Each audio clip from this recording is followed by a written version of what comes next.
ঢাকাসহ দেশের ১৫টি জেলার ওপর দিয়ে রোববার রাতের মধ্যেই কালবৈশাখী ঝড় বয়ে যাওয়ার আশঙ্কা রয়েছে বলে জানিয়েছে আবহাওয়া অফিস। এ সময় বাতাসের গতিবেগ ঘন্টায় ৪৫ থেকে ৬০ কিলোমিটার পর্যন্ত উঠতে পারে। ঝড় শুরু হওয়ার পর থেকে দেশের বিভিন্ন স্থানে বজ্রসহ বৃষ্টি হওয়ার আশঙ্কাও করা হচ্ছে।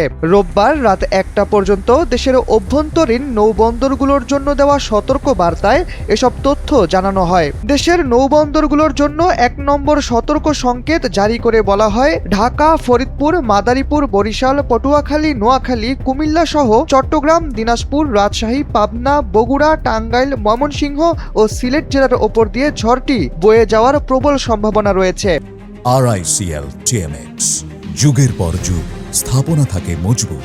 অন্যদিকে আবহাওয়ার অপর এক বিজ্ঞপ্তিতে জানানো হয়েছে, আগামী কয়েকদিন দেশের প্রায় সব বিভাগেই অস্থায়ী দমকা হাওয়া সহ ঝড়ো হাওয়া এমনকি বিদ্যুৎ চমকানো সহ বজ্রবৃষ্টি হতে পারে। একই সঙ্গে দেশের কোথাও কোথাও মাঝারি থেকে ভারী ধরনের বৃষ্টিপাত হওয়ার আশঙ্কা রয়েছে।